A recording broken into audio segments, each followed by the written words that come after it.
உங்களுடைய முகத்தை வசீகரமாக வச்சுக்கணும்னு ஆசைப்படுறீங்களா? அப்போ நான் சொல்கிற இந்த டிப்ஸை மறக்காம ஃபாலோ பண்ணுங்க. புதினாவை தயிரில் சேர்த்து அரைச்சி தொடர்ந்து முகத்தில் பூசி வந்தால் முகம் பளிச்சுன்னு மாறிடும். முட்டையின் வெள்ளைக்கரு, வெள்ளை வெங்காயம், மருதாணி ஆகியவற்றை அரைச்சு முகத்தில் பூசினா முகம் வசீகரமாக இருக்கும். தக்காளியை நறுக்கி முகத்தில் அடிக்கடி தேய்ச்சிட்டு வந்தால் முகத்தில் இருக்கக்கூடிய கரும்புள்ளிகள் நீங்கும். வெள்ளரிக்காயை சிப்ஸ் போல சீவி கண்களுக்கு கீழே வச்சா கருவளையும் மறைஞ்சிடும். பப்பாளி எந்த வகை சருமத்துக்கும் நல்லது.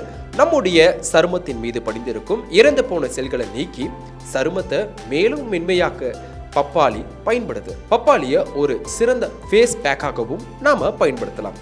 இந்த மாதிரி ஹெல்த் டிப்ஸை உடனுக்குடன் தெரிஞ்சுக்க இப்பவே வெயிட்டி நியூஸ் ஆப்பை டவுன்லோட் பண்ணுங்க.